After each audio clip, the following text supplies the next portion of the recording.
तो इन सबके हम ऋणी हैं, इन देवताओं के, जो यहाँ के प्रभु हैं, प्रबंधक हैं। इनसे हम बाइज्जत निकलने के लिए इनकी मजदूरी हम न करके अपना यहां भी काम चलाना है, इनका टैक्स भी भरना है, तब हमारी भक्ति सही चलेगी। तो प्रथम मंत्र आपको दिया जाता है, इन देवी देवताओं की मजदूरी है, ये पूजा नहीं है। अब यहां भी एक स्पष्ट करना चाहेगा दास कि भक्ति, पूजा और साधना मंत्र क्या है। साधना तो एक मजदूरी होती है और पूजा एक हृदय से समर्पित भाव होता है, जिसको हम प्राप्त करना चाहते हैं, जिसको हम पाना चाहते हैं, जिसके हम हैं।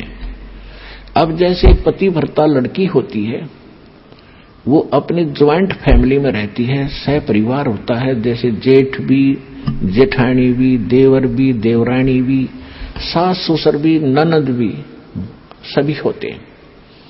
तो वो सबके साथ प्यार से व्यवहार करती है, रिलेटिव आता है उनसे भी आदर से, सत्कार से, हंसकर बात करती है, चाय पानी, उसके बिस्तर बिछाना, पूरी सेवा करती है।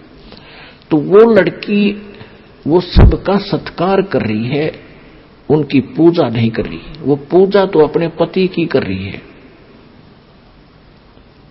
जो पति वाला भाव है वो अन्य में नहीं हो सकता उसका, लेकिन सत्कार सभी का करती है। तो इसी प्रकार जो ब्रह्मा, विष्णु, महेश, गणेश, दुर्गा, ये जितने भी यहाँ के प्रबंधक हैं, ये हमारे एक परिवार है अपना, और इस परिवार में हमने सबका यथोचित आदर करना, सत्कार करना एक शिष्टाचार है।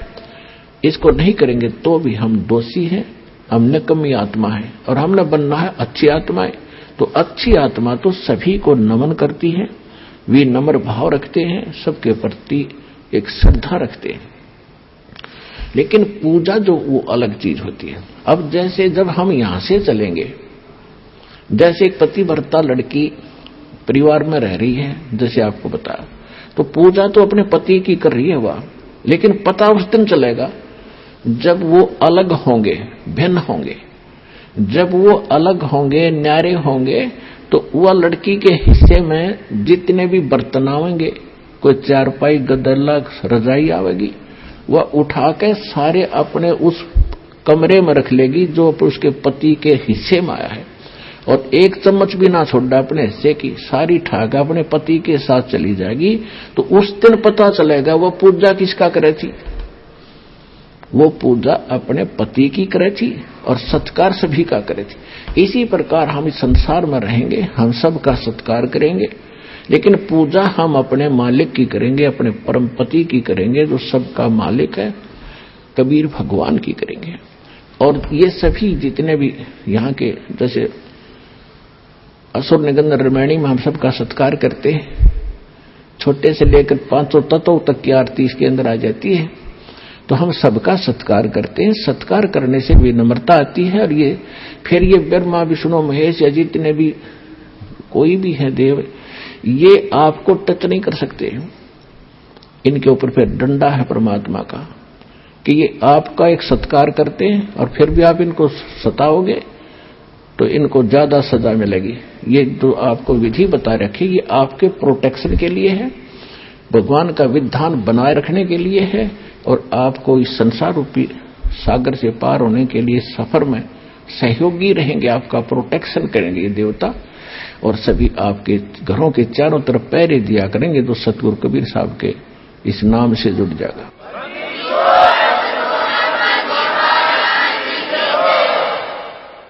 क्योंकि जैसे कोई प्रधानमंत्री या राष्ट्रपति का कोई नुमाइंदा है, कहीं शहर में रह रहा है, तो उसकी सुरक्षा और उसकी इज्जत की रक्षा, धन की रक्षा करना वहां के मुख्यमंत्री की जिम्मेवारी होती है। और मुख्यमंत्री नीचे डीसी और एसपी को सतर्क कर देता है कि इस आदमी का कोई उकचुक होगी, किसी सुविधा में कमी आ गई, तुम्हारी खैर नहीं है। तो चारों तरफ चक्कर काटते रहते हैं वो, और एक बार जरा सा भी कोई उकचुक कर दे, 2 मिनट में पुलिस डालेगी उसके पास। तो इसी प्रकार आप उस परम पिता के नुमाइंदे बच्चे हो जाओगे जिस दिन से आप सतलोक आसन बरवाला, जिला हिसार, हरियाणा से जुड़ जाओगे। आपकी सुरक्षा के लिए वहां ऐसे खड़े रहा करेंगे देवी देवता, चारों तरफ घूमया करेंगे आपके, कि देखो भूत प्रेत आकर बकवाद ना कर दे।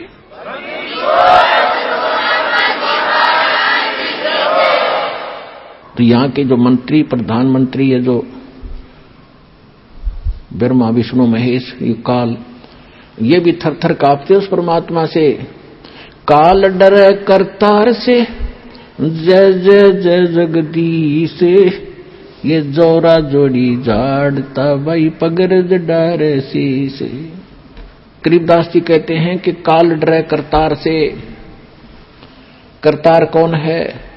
अनंत कोट ब्रह्मांड का एक रति निभारे, सतगुरु पुरुष कबीर हैं ये कुल के सर्जनहार। नानक साहब जी कहते हैं 721 पृष्ठ पे श्री गुरु ग्रंथ साहिब में अंकित है उनकी वाणी। एक अर्ज गुफ्तम पेश तो दर कून करतार, हक्का कबीर करीम तू बे ए परवरदिगार। तो यहां गरीबदास जी कह रहे हैं काल डरे करतार से, जय जय जय जगदीश से, ये जोरा जोड़ी झाड़ता पगरज डारे सी से। जोरा माने मौत है। एक तो जरा शब्द है, जरा संस्कृत में उसको बुढ़ापा कहते हैं। एक जोरा है संत भाषा में, ये मौत को कहते हैं। कहती है मौत भी उस कबीर भगवान की जूते साफ करती है कि जब आपका आदेश होगा तभी मैं किसी के आपके भक्त के निकट जाऊंगी, न निकट नहीं जाऊंगी। और ये काल परमात्मा से डरता है। काल जो पीसे है पीसना और जोरा है पनिहार, ये दो असल मजदूर हैं मेरे सतगुरु के दरबार। पुण्यात्मा, ये बात कोई छोटी है नहीं है। आम आदमी कोई भूत प्रेत के बारे में गलत नहीं बोल सकता, देवता के बारे में नहीं बोल सकता। और ये स्पष्ट कहा गया है कि यु काल तपीसे पीसना, यानी पहले राजाओं के नौकर जो होते थे, कोई तो उनके आटा पीसा करते थे और कोई पानी भर के लाया करती किसी की, और जो नागरिक औरतें उनको पैसे दे देते थे, मजदूरी देता था राजा। तो यहां परमात्मा कहते हैं ये ज्योत स्वरूपी निरंजन, जो 21 ब्रह्मांड का मालिक ब्रह्म, ये तो कबीर भगवान का पीसना पीसता है, यानी उसका नौकर है, उसके आदेश से चलता है। सब कुछ समझाने के लिए ये सब वाणी बोली है। काल जो पीसे पीसना, यानी चाकी पीस चलाता है हाथ से, और जोरा है पनिहार, या मौत उसके पानी भरती है परमात्मा की, यानी नौकरानी है। और ये दो असल मजदूर हैं मेरे सतगुरु के दरबार।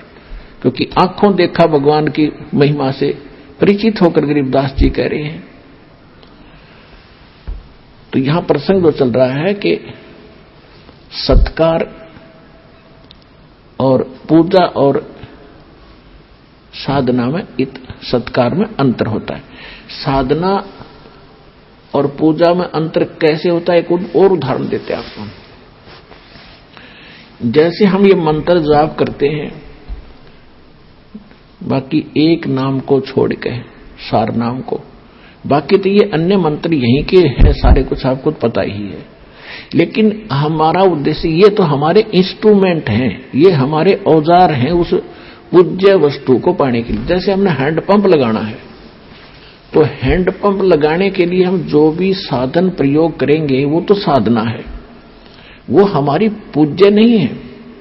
उस पूज्य वस्तु को पाने के लिए, यानी उस जल को पाने के लिए जो हमारा पूज्य है, जिसके लिए हम प्रयत्नशील हैं, तो उसके लिए जो भी हम बोकी और पाइप मेहनत परिश्रम जो करेंगे उसको लगाने के लिए, तो वो तो समझो साधना है। और जिस वस्तु को पाना है वो हमारा पूज्य है। अब यहां इस 3 नाम के मंत्र का थोड़ा सा, और प्रथम मंत्र का, अब ये कैसे इंस्ट्रूमेंट है हमारे, कैसे हेल्प करेंगे। प्रथम मंत्र जो आपका है, कहते हैं 5 नाम गायत्री गैबी आत्म तत्व जगावे। इस प्रथम मंत्र के जाप करने से आपके अंदर एक विशेष कसक परमात्मा की तरफ बनी रहेगी। और ये ऐसा धन है जो आपके यह संसारिक सुख भी आपको देगा, और आपके ऊपर जो ऋण है इन देवी देवताओं का, जैसे हमने बिजली का कनेक्शन ले रखा है, तो बिजली का टैक्स भरते रहेंगे तो रेगुलर आपकी बिजली आती रहेगी। ऐसे हमने कोई पानी का कनेक्शन ले रखा है, गैस का कनेक्शन ले रखा है, और टेलीफोन का ले रखा है, तो हम उनके कनेक्शनों के पैसे भरते रहेंगे बिल के, तो हमें सुविधा प्राप्त रहेंगी। तो हम शास्त्र विरुद्ध साधना करके निर्धन हो गए, हमारे सारे कनेक्शन कट गए, तो सभी सुविधाएं बंद होगी। अब ये दास एक गारंटर बनेगा, आपका जिम्मेदार बनेगा, और आपको एक ऐसी मजदूरी देगा, उनसे आपकी सुविधा चालू कराएगा सारी, और ये कहा जाएगा कि ये आपको किस्तों में आपकी सारी पूंजी पूरी करेंगे। आपको बार बार प्रेरित किया जाएगा कि मंत्र करा करो, जाप करा करो, तो वो जाप करने से आपकी जो सुविधा देनी इन्हीं भगवानों ने है, क्योंकि ये यहाँ के इंचार्ज है। और आपकी ये देंगे क्या, वो वर्क डन, कौन सा वर्क डन किया, कर्म कौन सा, जो शास्त्र अनुकूल साधना से प्रतिफल आपका बनकर जाएगा, वो आपका वहां मिलेगा।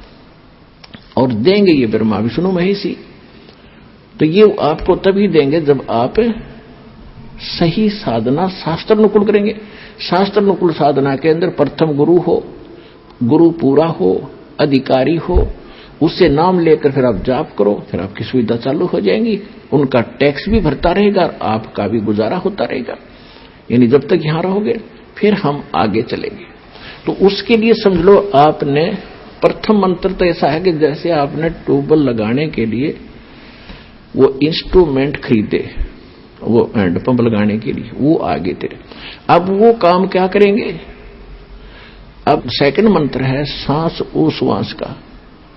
प्रथम मंत्र से समझ लो पाइप आ गई, और सेकंड मंत्र का काम शुरू हो गया। पाइप ने खड़ा करके और उसके अंदर बोकी मारे और बाहर माटी निकाले, बोकी मारे बाहर माटी निकालता जाओ।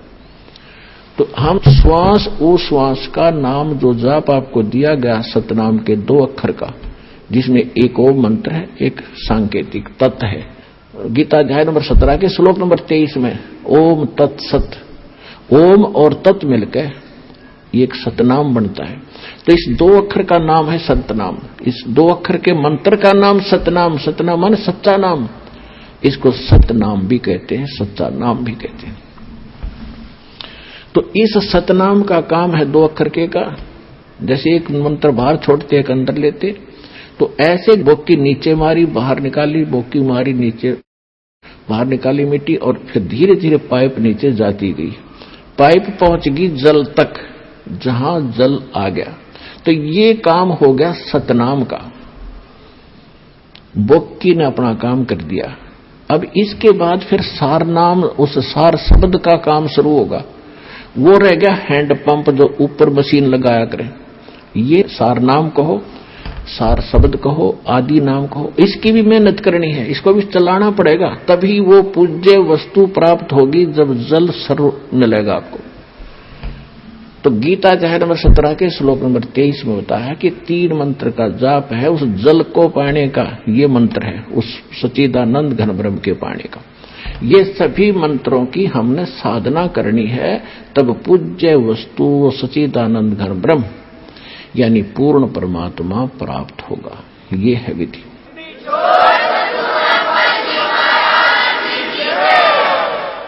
अब वो कैसे प्राप्त होगा? अब प्रथम मंत्र आपको दे रखा है, तो प्रथम मंत्र और लास्ट मंत्र, इनकी जो कमाई है ये आपकी सेव रहेगी, सेफ रहेगी, बचत रहेगी। और बाकी जो 5 नामों की कमाई है, साधना है, ये हम प्रथम जाएंगे जब आत्मा हृदय कमल से चलेगी। हृदय में रहती है आत्मा का मूल वास, यहाँ पर है। जागृति में फिर यह नेत्रों के पास आ जाती है, यहां बैठकर सारा कंट्रोल करती है। जब हम चलेंगे तो हम सीधे मूल कमल पर जाएंगे। वहां पर गणेश जी की चौकी है, वहां बैरियर है। तो वहां जाकर के हम जब पहुंचेंगे, गुरु साथ होगा, जैसे वकील होता है तो उसके साथ साथ वो सारे काम कागज पूरे करता हुआ, अकाउंट क्लियर कराता हुआ आपका आगे चलता, जैसे सीए होता है, यो समझ लो। तो परमात्मा की आपको वहां से लेकर आखिर तक आवश्यकता पड़ेगी। अब वहां आप जब जाओगे, परमात्मा पहले ही आपके सारे अकाउंट क्लियर करवा के इनसे और त्रिकुटी में बैठा पाओगे आपको।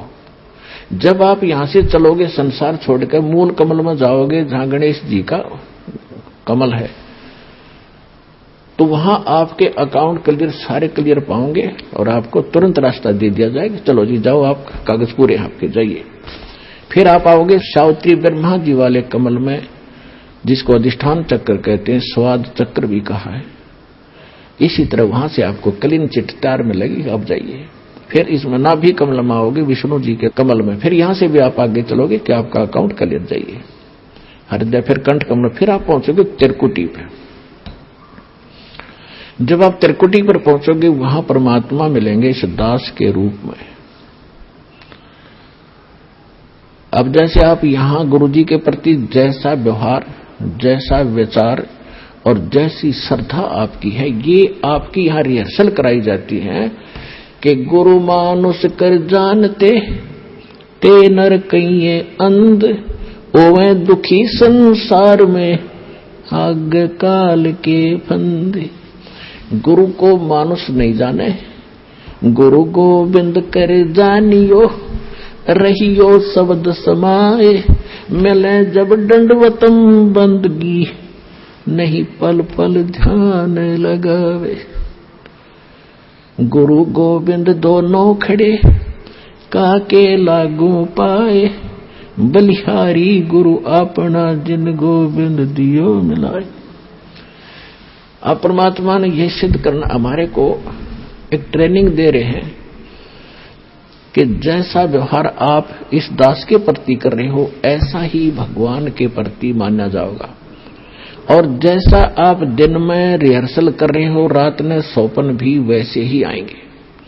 तो संसार छोड़कर जब जाओगे आपको सौपन सा बनेगा। तो जैसा आपकी आस्था यहां वहां तो सामने स्पष्ट नजर आओगी, तो वहां आपकी परीक्षा होगी। अब जैसे वहां गुरु जी के साथ भगवान खड़ा हो, आपने परमात्मा को देखा नहीं, केवल चित्र चित्र देखे होंगे, तो वहां जाकर आप किसको प्रणाम करोगे? गुरु गोविंद दोनों खड़े किसके लागू पाए, बलिहारी गुरु अपना जिन गोविंद दियो लाए। यानी हमने इतना दृढ़ होना है इस मार्ग पर सफल होने के लिए। वो जो दास के रूप में होगा वो भगवान ही होगा वहां पर। अब परमात्मा ये भी देखते हैं कि जैसे 120 वर्ष भगवान रह कर चले गए, और इस दास के स्थान पर अगर वो आज होते तो आप तो पहचान तो सकते ही नहीं, क्योंकि जब भी ना पहचाना, क्योंकि जो लाहे का काम करे, एक लंगोटी ही बांध, धोती ही बांध के फटे पुराने कपड़ों में घूमे फिरे, सारा काम करे, तो हमने सोचे जन साधारण आम आदमी है। तो इसलिए परमात्मा वो एक विधान बताएंगे, और इसलिए दास को भेजा के भगवान को पहचानवा दे, आपको पहचान करा दे, और कैसे मिलेगा ये नियम बतावे।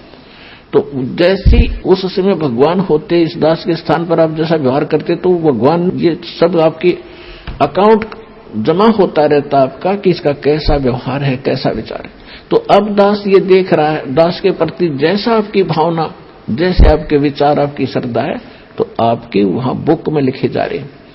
परमात्मा वाले स्थान के पास आपकी एक अलग से पैड है, आपकी बही है, आपका अकाउंट खुला हुआ है, एक फैक्स वहां जाता है। तो उस समय फिर आपका जैसा स्वभाव आप वहां प्रयोग करोगे त्रिकुटी पे, जैसा आप यहां कर रही हो एज इट इज होगा। फिर वहां से अगर गलती कर दी तो आपको फिर भी वापस पटक दिया जाएगा, वहां से भी आपको फेल होकर वापस निराशा हाथ लगेगी। यहां अलग बात है कि किया हुआ कर्म यहां ऊपर के ब्रह्मांडों में आप देवता बने रहोगे हजारों लाखों युगों तक, और फिर वहां आपकी पूरी पूंजी भक्ति नाश करा कर ये वापस पटक देगा धरती पे।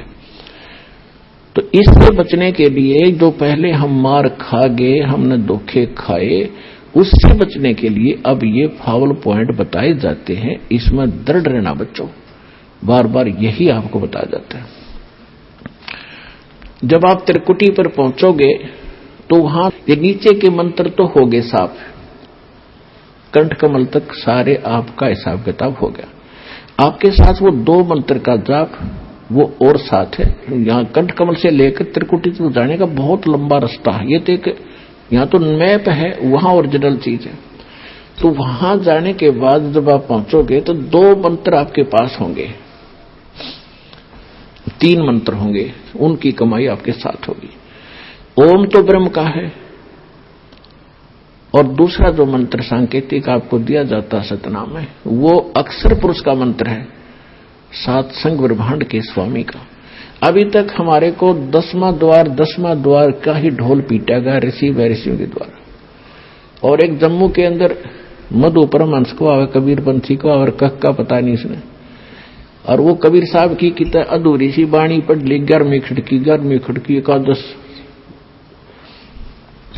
और वो छाती कुट्या करता ने कहा था मेरे जैसा किसी के पास ज्ञान नहीं, इस ब्रह्मांड में जो वस्तु है मेरे पास नहीं, और 11वां द्वार पा गया, 11वां द्वार इसे किसी ने बताया नहीं। कमाल के आदमी है। ये तो कबीर सागर में लिखा है, आपने पढ़ लिया तो कला टूट गया। भक्ति आपके पास नहीं, ज्ञान तुम्हारे पास नहीं, जबकि कबीर साहब ने तो 12वां द्वार बताया है, 11वां नहीं है।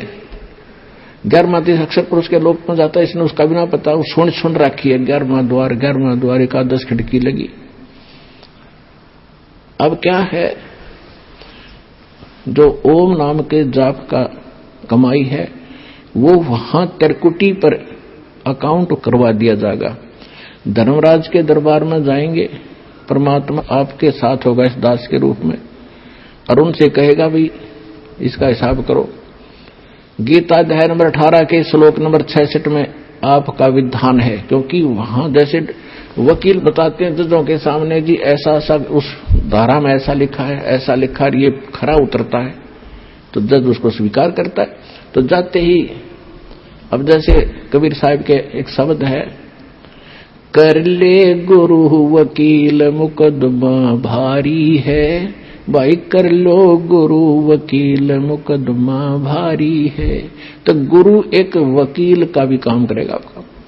तो वहां जाकर के भगवान होंगे इस दास के रूप में, और वहां उनको कहेंगे जी आपके विधान में लिखा है, गीता अध्याय नंबर 18 के श्लोक नंबर 66 में, सर्वधर्मान परित्यज्य माम एकम शरणम व्रज अहम तवा सर्व पापे भयमोक्षामि मा शुच। इसका अर्थ इन्होंने गलत कर रखा आज तक के अनुवादकर्ताओं ने। इन्होंने क्या कर दिया, श्री कृष्ण जी कह रहा है, ये श्री कृष्ण मान रही थी तो कि तू सब धर्मों की सब पूजाओं को छोड़कर एक मेरी शरण में आ जा, फिर मैं तुझे सब पापों से मुक्त कर दूंगा। गीता अध्याय नंबर 2 के श्लोक नंबर 7 में अर्जुन पहले ही कह रहा कि मैं आपकी शरण हूं, आपका दास हूं, मेरी बुद्धि अब काम नहीं कर रही, मैं युद्ध करूं कि ना करूं, मुझे सीधा मार्ग बता दो, आप मेरे गुरु, मैं आपका शिष्य हूं। अर्जुन तो पहले उसकी शरण में था, ये सट्टे मारे तो के नकल तो थी नहीं। गीता अध्याय नंबर 18 के श्लोक नंबर 66 का जो अर्थ है, गीता ज्ञानदाता कहता है, अपने आत्माओं दास का उद्देश्य ये केवल राम कथा सुनाना नहीं है, आपको विद्वान बनाना है ताकि आप मार ना खा जाओ, भविष्य में फिर काम ना बिगड़ जाए। और बहुत आसान तरीके से आपको समझाया जा सकता है, 1 बार 2 बार 100 बार बताऊंगा, अपने आप हृदय समा जाएगी आपके। ये झूठ को हमने लाखों बार सुन लिया तो सच्ची होगी, सत्य को भी सैकड़ों बार सुनोगे अपने आप, सत्य तो है ही सत्य, या तो ऐसा जगह बना देगी फिर कोई टस से मस नहीं कर सकता। गीता अध्याय नंबर 18 के श्लोक नंबर 62 में इसने कह दिया, अर्जुन तू सर्वभाव से उस परमेश्वर की शरण में जा, उसकी कृपा से तो परम शांति को, सनातन परम धाम को प्राप्त होगा। अपने विषय में 8वें अध्याय के 5 और 7 में कह दिया कि मेरी शरण में रहना है, तो मेरा 8वें अध्याय के 13वां श्लोक में मंत्र बता दिया, ओम नाम का जाप है, इसको कर, युद्ध भी कर, मेरी शरण में रहेगा तो जन्म मृत्यु तेरी भी होगी मेरी भी होगी। अब ये 18वां अध्याय लास्ट अध्याय है, लास्ट ये मंत्र चल रहे हैं, अंतिम मंत्र, अंतिम अध्याय गीता अध्याय नंबर 18 के श्लोक नंबर 62 में से लेकर अब 63 में वो कहता है कि अर्जुन इब तू सोच विचार कर ले, जो मैंने गुप्त से गुप्त ज्ञान आज तक किसी को नहीं बताया वो तेरे को बता दिया। ये गीता का जो ज्ञान है ये अति रहस्य युक्त था, यो आज मैंने तेरे को बताया था, कभी पहले बताया था सूर्य को, और आज मैं तुझे बता रहा हूं। सूर्य ये आग का गोला नहीं, एक देव है अलग से, जैसे बिजली महकमे का बिजली का अफसर होते हैं, मंत्री होते हैं। तो कहता है ये गुप्त से गुप्त ज्ञान मैंने तुझे बता दिया, अब तूने जैसा अच्छा लगे वैसा कर ले। 18वें अध्याय के 64वें श्लोक में कहा कि एक और गुप्त बता देता हूं कि जिसके विषय में 18वें अध्याय के 62वें श्लोक में मैंने कहा कि उसकी शरण में जा, वो मेरा भी पूज्य देव है, इष्ट देव है। ये तेरे हित में बता रहा। 18वें अध्याय के फिर 65वें श्लोक में कहता है कि अर्जुन, यदि तूने मेरी शरण में आना है तो मुझे नमस्कार कर, मेरा भक्त बन, चिंता ना कर, तू मुझे ही प्राप्त होगा। फिर 18वें अध्याय के 66वें श्लोक में फिर कहा है, यदि तूने उसकी शरण में जाना है तो सर्वधर्मान परित्यज माम।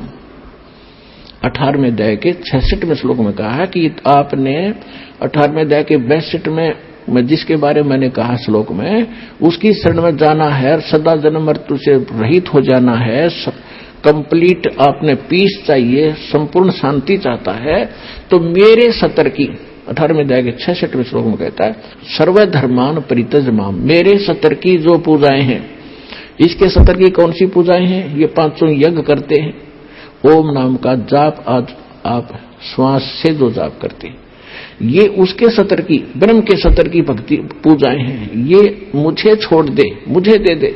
और एकम शरणम व्रज, एकम माने जिसके बराबर दूसरा नहीं है, वो सर्वशक्तिमान। गीता अध्याय नंबर 15 के श्लोक नंबर 17 में जिसके विषय में कहा, उत्तम पुरुषत्व अन्य परमात्मा इति उदाहरते, यह लोक धर्म अविश्य विवर्ती अवैश्वर। अब यहां पुण्यात्माओं एक 15वें अध्याय के 18वें श्लोक में ये विचलित कर देते हैं कुछ भ्रमित नकली संत गुरु। वो कहते हैं कि गीता अध्याय नंबर 15 के श्लोक नंबर 18 के बारे में रामपाल नहीं बोलता। अब उसके बारे में बोलने का विषय जब आए तभी बोला जाता है। उसमें क्या बताया है? गीता अध्याय नंबर 15 के श्लोक नंबर 16 में इन्हें स्पष्ट कर दिया है कि सरपुरुष और अक्षर पुरुष ये दो पुरुष हैं, और ये इन दोनों के अंतर्गत जितने प्राणी हैं वो नाशवान है, और ये स्वयं भी नाशवान है। आत्मा किसी की मरती नहीं।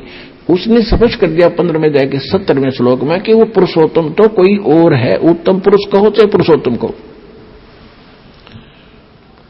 अब 15वें अध्याय के 18वें श्लोक में ये कहा है कि लोक वेद के आधार से, लोक वेद माने दंत कथा सुनी सुनाई, जैसे लोक वेद हम सुना करते, रामकृष्ण ब्रह्मा विष्णु महेश के कोई माता पिता नहीं, अजरो अमर है, सर्वेश्वर है, सारे ब्रह्मांडों के रचने वाले हैं, फलानी पूजा कर लो, श्राद्ध निकाल लो, भूत पूजा कर लो। तो ये था लोक वेद दंत कथा जो शास्त्र प्रमाणित नहीं था। तो इसी ऐसे ज्ञान को लोक वेद कहते हैं। कबीर साहब हमें उदाहरण देते हैं कि पीछे लग गया जाऊं था मैं लोक वेद के साथ, रस्ते में सतगुरु मिल गए, दीपक दे दिया हाथ। तो लोक वेद माने दंत कथा के आधार से जो साधना करते हुए हम भटक रहे थे, उसमें कोई सतगुरु मिल गया, उसने सत साधना रूपी और सही नाम ज्ञान रूपी एक दीपक दे दिया, टॉर्च दे दी। उसकी रोशनी में हम गड्ढों में, झाड़ जंखाड़ों में नहीं गिरेंगे, सीधा रास्ता पकड़ के निकल जाएंगे। तो जैसे दास पहले श्री कृष्ण का पुजारी था, श्याम जी का पुजारी था, हनुमान जी का पुजारी था, तो वो था लोक वेद के आधार से। फिर सतगुरु ने दीपक दिया, पूज्य गुरुदेव मिले राम देवानंद जी, तो उसके आधार से दास सीधा चला।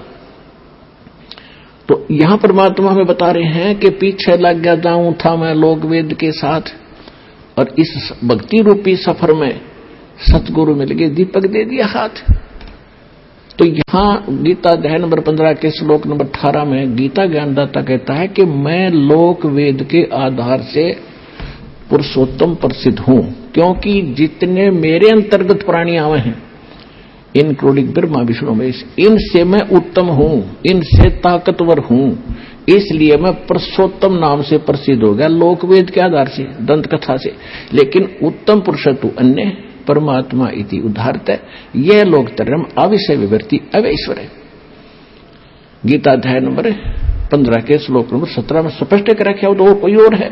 और गीता ज्ञानदाता खुद कहता उसकी शरण में जाओ, उसकी कृपा से तू परम शांति को, सनातन परम धाम को प्राप्त हो। अब गीता अध्याय नंबर 18 के श्लोक नंबर 66 का जो अर्थ है कि सर्वधर्मान परित्यज माम, मेरे सतर की सब पूजाएं छोड़ दे, मुझे दे दे, तो हम वहां ओम नाम के जाप की कमाई उसको दे देंगे। तिरकुटी पर इसके लेखाकार धर्मराज के दरबार में जमा करा देंगे, ये वहां से आपको बरी कर देगा। अब हम आगे लेके चलेंगे परमात्मा आपको, अब 10वां द्वार तो इस एक पिंड और ब्रह्मांड के अंदर रह जाता है। शरीर उसी का एक प्रारूप है। इससे आगे निकलेगा फिर सूक्ष्म रूप से, फिर जाएगा 11वें द्वार पे। 10वां द्वार जाके ब्रह्मरंध्र खुल जाने के बाद 10वां द्वार फिर एक हो जाता। जैसे एक तो द्वार का इधर का हिस्सा, एक सामने का, तो इसलिए इसको बहुर गुफा भी बताते हैं। हर एक उसमें बहुर गुफा होती है। तो इसका लास्ट आखिरी एंड जो 10वें द्वार का जाके समाप्त होगा 11वें द्वार, आगे जाके 11वां द्वार पाओगा, जहां इस अक्षर पुरुष के लोक में प्रवेश करेंगे। वो 11वां द्वार है। 21 ब्रह्मांड एक पूरा पैक्ड है, 7 संग ब्रह्मांड अलग से पैक्ड है। तो उनके बीच में एक ही द्वार है और सामने वाले में भी एक ही द्वार है। तो वो द्वार ऐसे घूम कर जाता है और उसमें जाके खुलता है।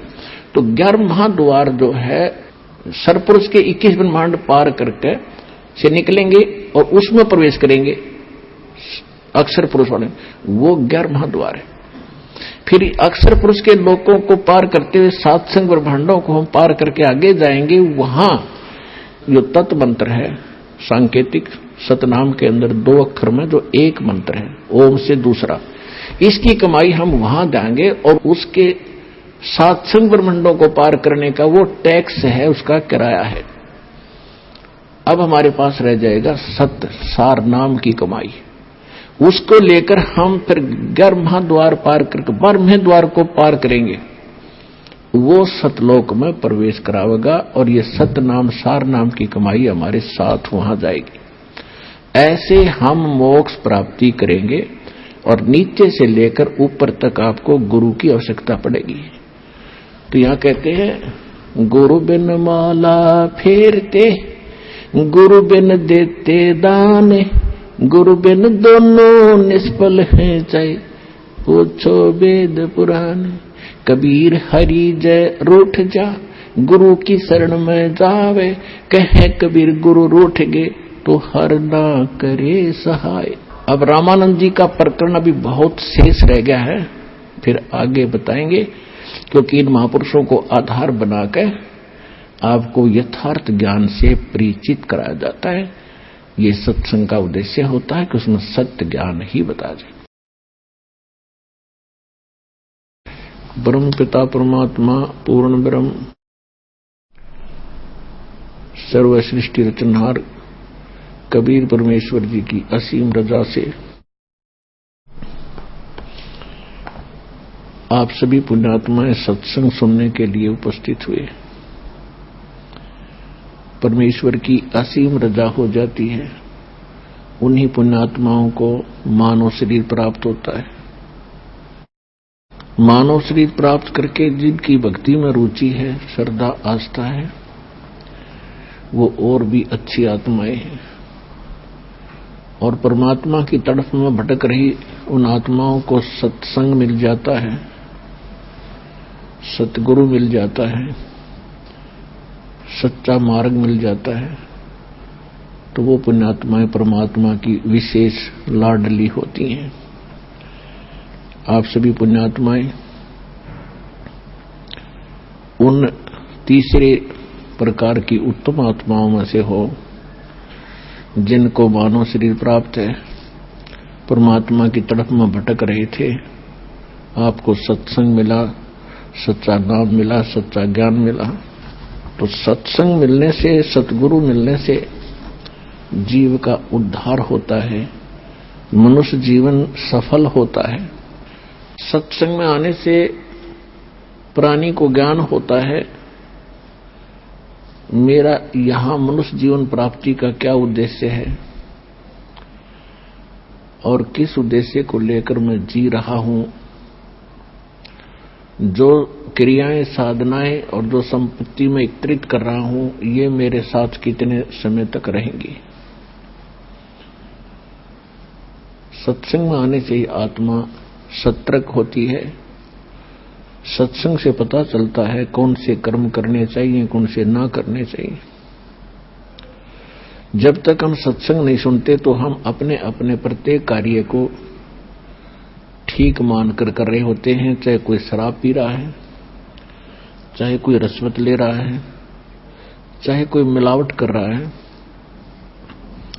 और कितने झूठ कपट करके ठगी चोरी करके वो अपना काम कर रहा है, उसको वो उत्तम मान रहा है, श्रेष्ठ मान रहा है, सही मान रहा है। सत्संग के अंदर परमात्मा का विधान बताया जाता है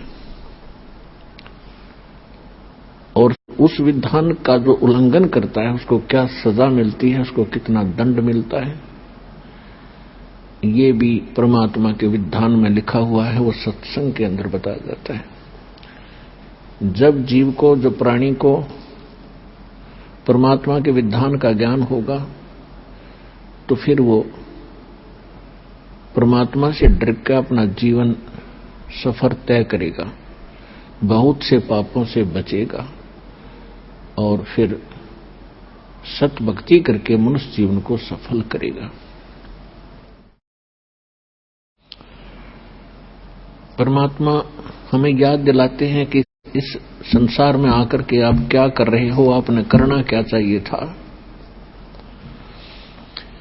कबीर थोड़ा जीवन ये मंडे बहुत मंडाण और सब ही उभा पंथ सिर राव रंक सुल्तान।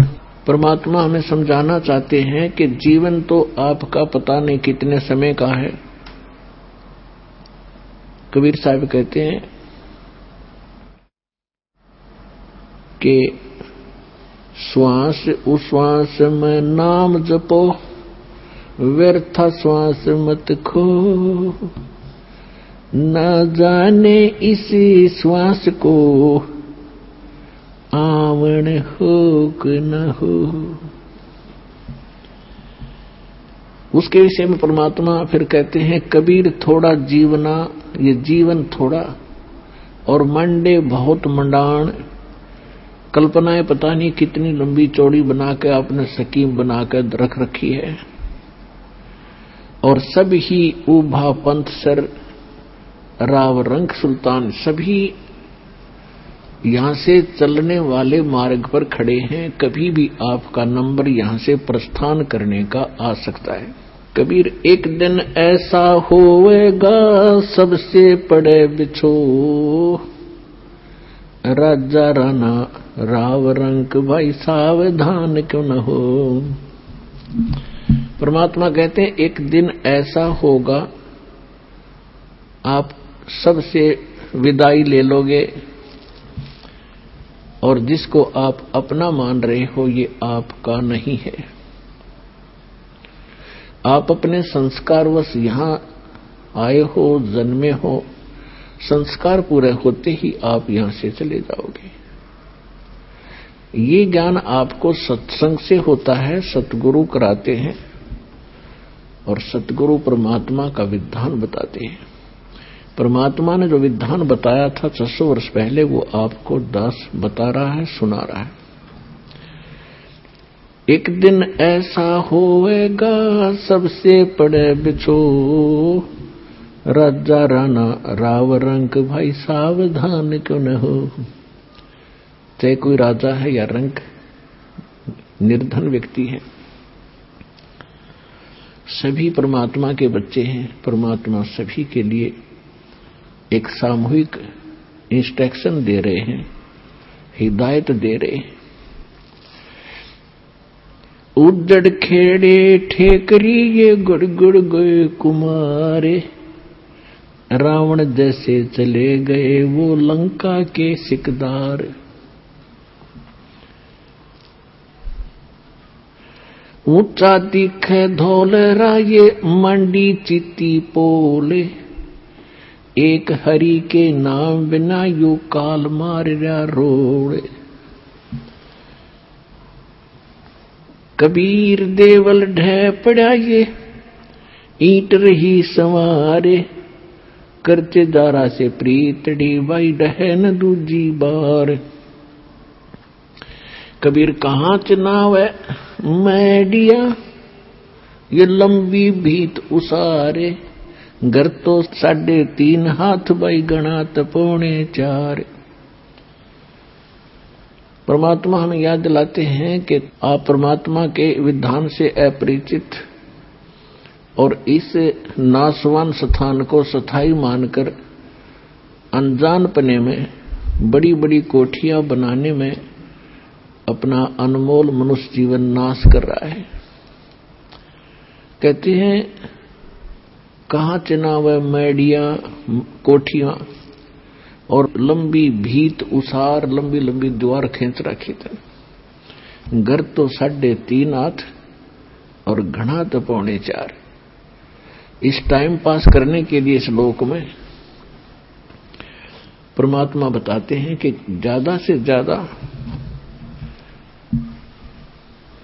और कम से कम एक मनुष्य ने एक चारपाई पे और एक कमरे के कोने में सोना होता है, और उसके लिए 6 कमरे 10 कमरे बनाओ, ऊपर नीचे कोठी 6 मंजिल की बनाकर बैठ गया। तो परमात्मा कहते हैं ये ज्ञानहीन प्राणी के लक्षण होते हैं, जिसको पता नहीं तू कब यहां से चला जाएगा, कब तेरा जाना हो जाएगा। कबीर साहब कहते हैं साथी हमारे चले गए हम भी चालन हारे, कोई कागज में बाकी रही भाई तात लगी है वारे। परमात्मा अपने ऊपर उदाहरण देकर बता रहे हैं कि भाई पिछले इतिहास देख लो, कितने राजा हुए, हम कितने इतिहास पढ़ा करते। राजाओं के उसने उस पर चढ़ाई कर दी, उसने उसको पराजित कर दिया, कब्जा कर लिया। कहां गए वो खुद भी? कितनी सेनाएं मरवाई, कितने पाप किए एक राज्य प्राप्ति के लिए, और कितने दिन राज्य किया। अब क्या होंगे वो बने हुए, ये परमात्मा के विधान से उनकी जानकारी होती है। कबीर हरि के नाम बिना ये राजा रसब हो, मट्टी लद कुमार के वही घास न नीरे कोई। एक परमात्मा की भक्ति के बिना इन प्राणियों के संग में क्या बनेगा? चाहे कोई प्रधानमंत्री है, चाहे सारी पृथ्वी का राष्ट्रपति है। परमात्मा की भक्ति के बिना अगले जीवनों में वो पशु योनि में जाएगा और गधे की योनि प्राप्त होगी। उसमें उसको क्या सुविधाएं होंगी अंडरस्टूड है। तो ये ज्ञान जब तक आत्मा को पता नहीं लगेगा, ये यही खिलौनों से खेल कर अपना जीवन नाश कर जाता है। अब परमात्मा क्या बताते हैं? साथी हमारे चले गए भाई हम भी चालन हारे, कोई कागज में बाकी रही तात लगी है वारे। पहले कितने चले गए, कैसे कैसे उनके इतिहास बने, कहां वो है कि नामो निशान उनका।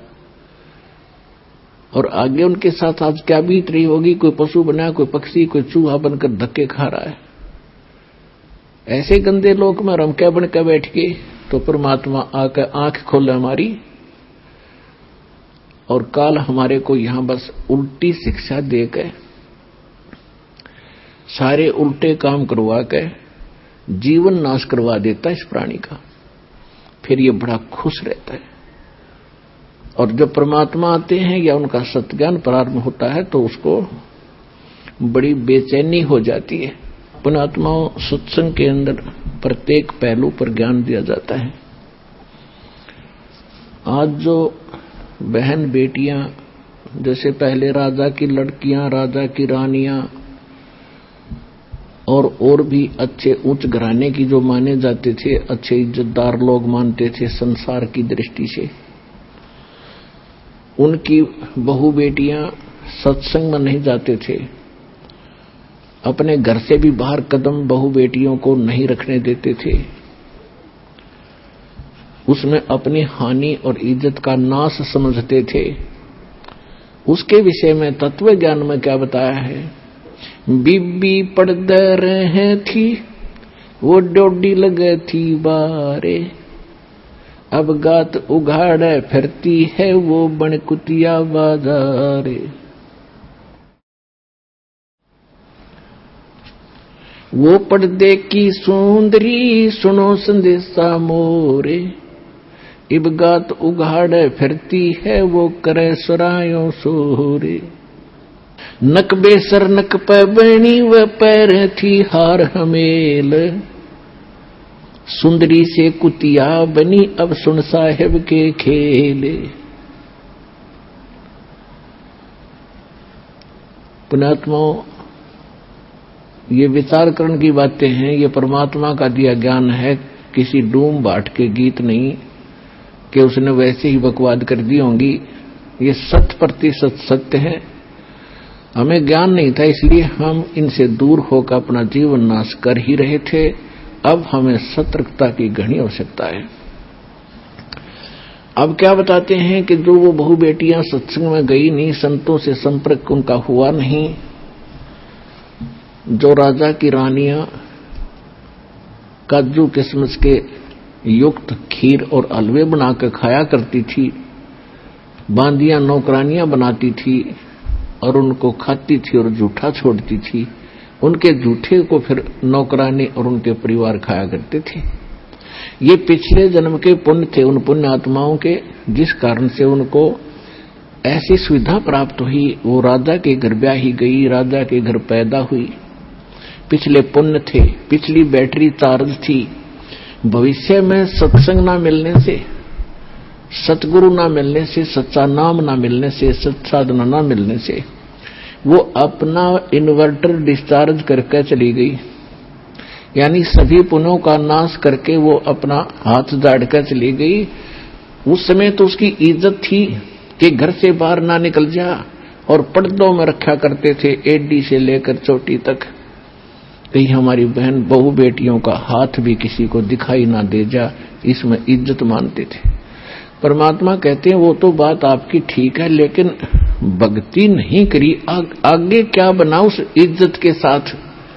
वह कुतिया बनकर और पूछड़ ठाए घूम रही है उस गली के अंदर, अब कहां गई वो इज्जत। तो पुण्यात्माओं, हम जितना भी काल ने हमें यहां शिक्षा दी है वो केवल नाश करने की दी थी, जीवन नष्ट करने की दे रखी थी। अब परमात्मा की इस ज्ञान की रोशनी से हमें पता हुआ लगा कि अब मनुष्य जीवन प्राप्त करके प्राणी और अपनी अकड़ में, इस मान बढ़ाई में और लोक लाज में जीवन नाश कर देता, उसके आगे उसके साथ बहुत बुरी बनती है। अब क्या बताते हैं, वह बीबी पड़दे रहे थी और डोडी लगे थी बाहर, आगे सामने कई कई पहरेदार खड़े रहा करते थे, कोई व्यक्ति वहां तक पहुंच ना जा। अब कहते हैं गा तू गाड़े फिरती है वह बनकुतिया बाजार, वो पर्दे की सुंदरी सुनो संदेशा मोर, अब गा तू गाड़े फिरती है वह करे सराय शोर। कुतिया बनकर धर्मशाला के सामने बैठी है, पहले महलों में रहा करती थी वह इज्जत, आज गली में घूम रही है। अतिथि धर्मशाला में आते थे, खाना खाते थे, और वो रानी कुतिया बनकर एक टूक के लिए इंतजार कर रही है, खाने वाले के मुंह की तरफ देख रही है कब टूक तेरी तरफ डाले। और रोटी डाल दी छोटा मोटा टुकड़ा तो 10 ग्राम रेत साथ खा रही है वो। तो पुण्यात्माओं कलेजा हिल जाना चाहिए। परमात्मा का दिया ज्ञान है, हमने मनुष्य को भी भक्ति की आवश्यकता है और बहन बेटियों को भी परमात्मा की आवश्यकता है, और सबको बराबर का शरीर मिला है, एक जैसी मिट्टी है, एक जैसा परमात्मा ने दिमाग और व्यवहार दिया है। दोनों ही भक्ति करना चाहिए, अपने बच्चों को साथ लावे, अपनी बहन बेटियों को साथ लाए, परमात्मा से जोड़ दे, फिर परमात्मा उनका रक्षक हो जाएगा।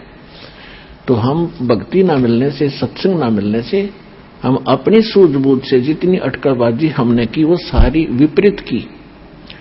अब कबीर साहब कहते हैं, कबीर कुल करनी के कारण ये अंसा गया बिगो, तब कुल के कर लेगा तू 4 पाया का हो। अब तो लोक लाज में आकर सत्संग में नहीं आता, ना कोई भक्ति करता, क्योंकि शर्म आती है, लोग क्या कहेंगे, हंसी उड़ाएंगे।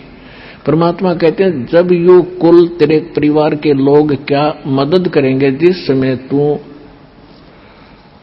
पशु बनकर, गधा कुत्ता सूअर बनकर खड़ा होगा कहीं पर, तब ये कुल के कर लेगा जब तू 4 पाया का हो।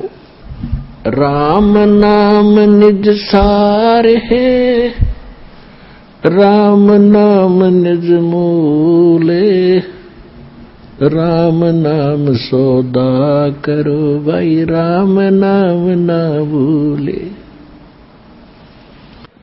नमस्कार सर। नमस्कार। क्या शुभ नाम है जी आपका? रणसिंह दास जी। कहाँ से आए हैं जी? फतेहबाद, गांव डाबी कला, तहसील भट्टू कला। सर क्या काम करते हैं आप? खेती बाड़ी। संत रामपाल जी महाराज से नाम उपदेश लेने से पहले आप कौन सी भक्ति करते थे? उससे पहले खेती करते थे, बाकी राजस्थान से एक नाम लिया था, एक 6 महीने रखा वो, लेकिन उससे मेरे कोई फायदा नहीं हुआ। वहां पर 10 रुपए टिकट काटते थे, फिर प्रसाद चढ़ाओ, फिर गुरुजी के चरणों में दो, 200-300 रुपए किराया लगता था। इसलिए मैंने कहा ये तो ठगी की दुकान है, और मेरा मन वहां नहीं लगा। क्या नाम था आपके गुरु जी का? राजस्थान में कौन सी जगह से नाम लिया था आपने? दास बोलते हैं, झांसल में गाँव में। तो क्या भक्ति दी थी उन्होंने आपको? उन्होंने कुछ नहीं, बस एक नाम दिया था, आनंद आनंद आनंद विधाता तेरा ही आसरा, और कुछ नहीं। तो संत रामपाल जी महाराज की शरण में आप कैसे आए? ये जी नवंबर, आज से 10 महीने पहले मेरे एक गदूद का ऑपरेशन हुआ जी। उस ऑपरेशन से जिंदल में मैंने ऑपरेशन करवाया। वहां से वो कचरा जो था दूरबीन से किया, रोहतक मेडिकल में जो है वो भेजा गया। 1 हफ्ते के बाद में रोहतक मेडिकल से जांच करने के बाद में 5 डॉक्टरों ने मेरे को जो है, मेरे जमाई साथ में थे, धूप सिंह धतरवाल, डॉक्टर PhD है, वो मेरे जमाई साथ में थे। जब वहां से रिजल्ट आया तो उन्होंने कहा कि बाबे का मेजर ऑपरेशन होगा, जिसमें 3-4 लाख रुपए भी लगेंगे। तो मेरे को बाहर बिठा दिया था। फिर जब मेरा जमाई आया तो मैंने पूछा क्या बात है? बोला नहीं जी, मामूली ऑपरेशन होएगा। तो मैं तो समझ गया मामूली तो नहीं, बहुत बड़ा होएगा। तो मैं फिर डॉक्टर साहब के पास चला गया। मैंने कहा मैं सब अंदर आ सकता हूँ, मैं आई कमीन सर?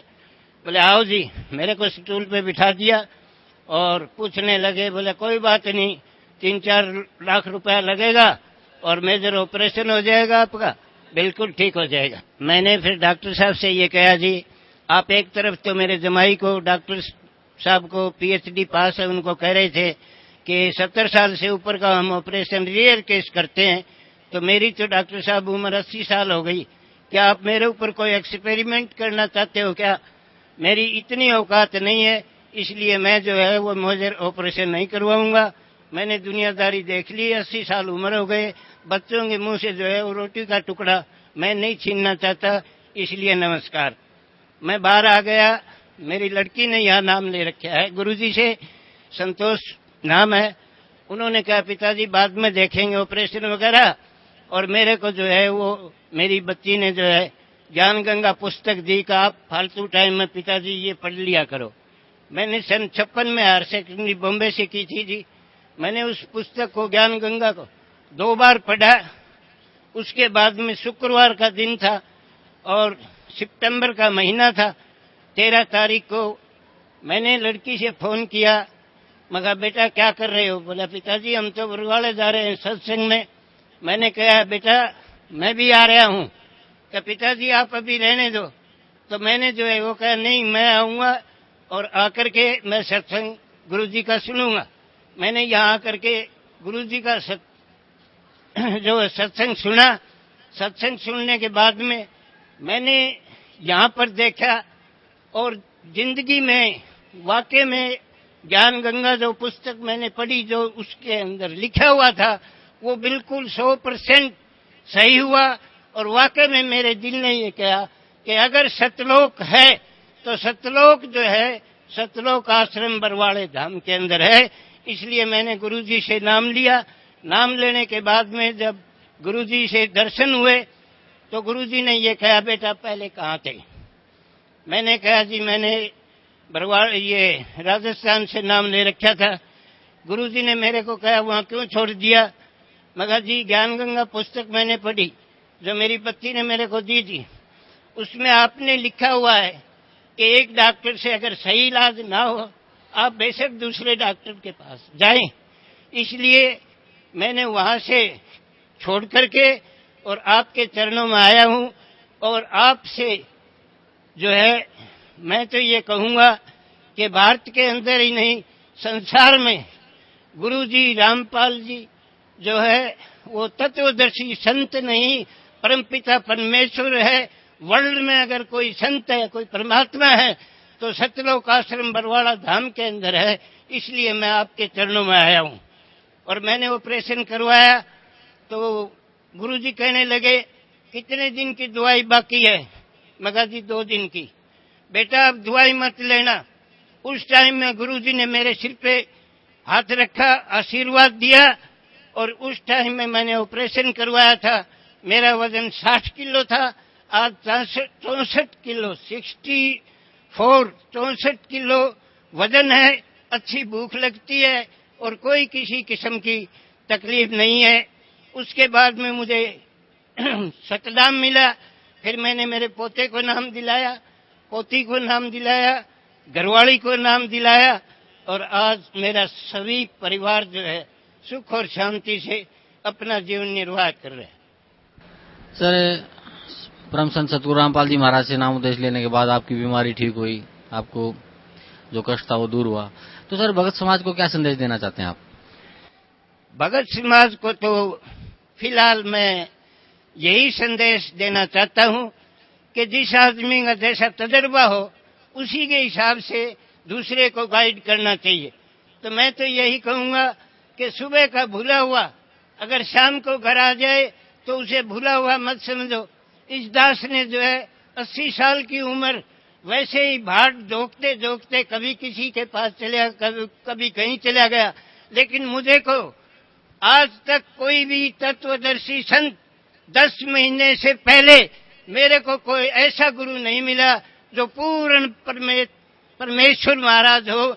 और मैं यही सभी भक्तों को कहना चाहता हूं कि सुबह का भूला शाम को घर आ जाए तो उसे भूला ना समझो। इसलिए मेरा तो यही हाथ जोड़ करके सभी भक्तों से, माताओं से यही अरदास है, यही प्रेरणा है, यही संदेश है कि आप जल्दी से जल्दी अपने जीवन का कल्याण करवाएं और सतलोक आश्रम में रामपाल जी महाराज से नाम लेकर के अपना जीवन सफल बनाए।